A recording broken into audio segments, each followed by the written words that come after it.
श्री रामकृष्ण लीला प्रसंग स्वामी सादानंद जी द्वारा लिखित पाठ संख्या 228 गुरु भाव से तीर्थ भ्रमण तथा साधु संग। श्री रामकृष्ण देव की तपस्या के समय भारत में होने वाले धार्मिक आंदोलन।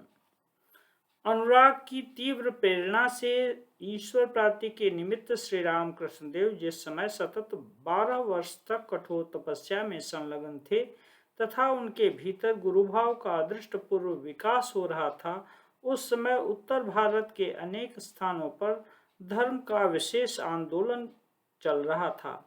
लीला प्रसंग में भिन्न भिन्न स्थलों पर इसका उल्लेख किया गया है।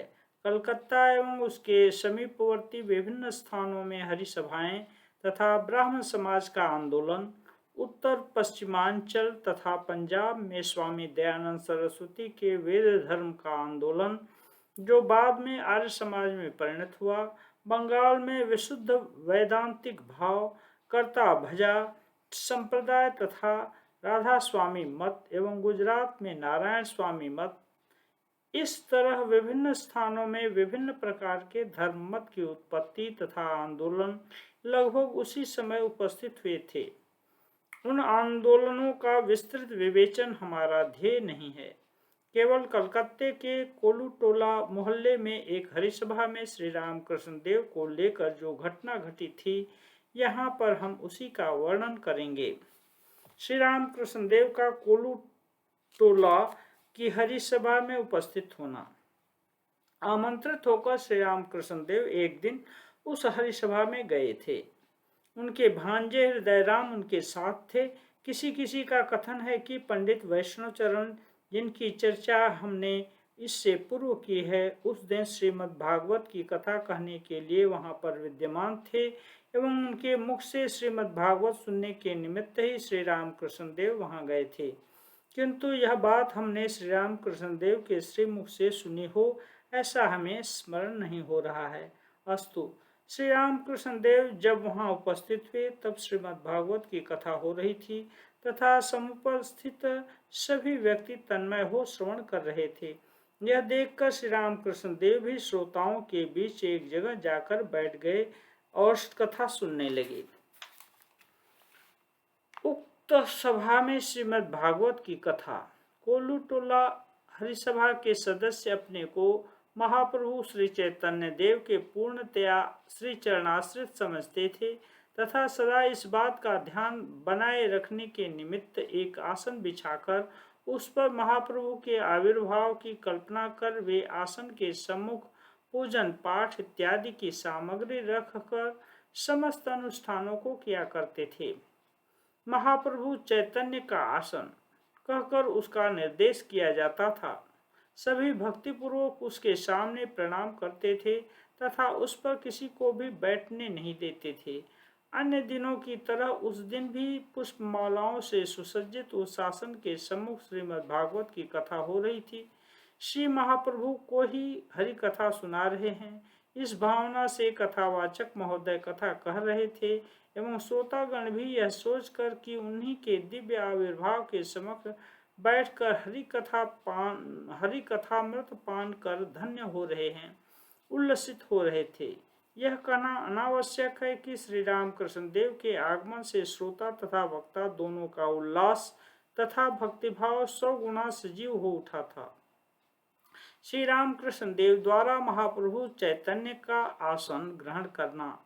श्रीमद् भागवत की अमृतमयी कथा को सुनते सुनते श्री रामकृष्ण देव आत्मा विह्वल हो उठे तथा महाप्रभु चैतन्य के आसन की ओर सहसा दौड़कर उस पर खड़े हो गए और ऐसी गहरी समाधि में डूब गए कि उनके भीतर प्राण स्पंदन का भी कोई चिन्ह दिखाई नहीं दिया, किंतु उनके ज्योतिर्मय मुखमंडल पर अदृष्टपूर्व प्रेम पूर्ण हास्य तथा श्री चैतन्य देव की श्री मूर्ति में जैसे ऊपर की ओर उठे हुए हाथों की उंगलियां दिखाई देती हैं, उसी प्रकार के मुद्रा को देखकर विशिष्ट भक्तों ने अपने हृदय में यह अनुभव किया कि भाव मुख में अवस्थित श्री रामकृष्ण देव श्री महाप्रभु के साथ एकदम तन्मय हो गए हैं।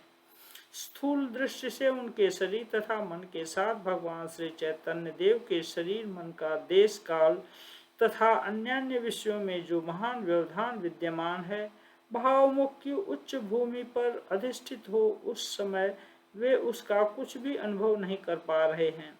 कथावाचक महोदय कथा कहना भूल गए। श्री रामकृष्ण देव को देखकर वे स्तंभित हो उठे। श्रोताओं को उनके उस भावावेश का ठीक ठीक पता न चलने पर भी एक अव्यक्त दिव्य भय तथा विस्मय से मुग्ध हो वे चुपचाप बैठे रहे। कोई भी उस समय कुछ कहने में समर्थ नहीं हुआ। श्री रामकृष्ण देव के प्रबल प्रवाह में उस समय सब लोग मानो विवश हो किसी अनिर्देश्य प्रदेश की ओर बहे चले जा रहे हैं। इस प्रकार के एक अनिर्वचनीय आनंद की उपलब्धि कर सर्वप्रथम तो वे अपना कर्तव्य निर्धारण करने में समर्थ नहीं हुए। तदनंतर उस अव्यक्त भाव से प्रेरित हो सब लोग उच्च स्वर से हरिनाम करते हुए भगवत कीर्तन करने लगे। समाधि तत्व के विवेचन में पहले एक जगह यह कहा जा चुका है कि ईश्वर के जिस विशेष नाम में अनंत दिव्य भाव राशियों की उपलब्धि कर मन समाधि लीन हो जाता है, उसी नाम के सहारे पुनः निम्न भूमि में उतरकर वह बाह्य जगत की उपलब्धि किया करता है। श्री रामकृष्ण देव के दिव्य संग से हमने प्रतिदिन बारंबार इसका अनुभव किया है। उस समय भी ऐसा ही हुआ। संकीर्तन में हरि नाम श्रवण करते हुए उन्हें अपने शरीर का कुछ कुछ होश होने लगा तथा भावजनित प्रेम विह्वल अवस्था में कीर्तनकारों के साथ मिलकर वे कभी उद्दाम मधुर नृत्य करने लगे और कभी भावाधिक्य के कारण समाधि मग्न हो निश्चल रूप से खड़े रहने लगे।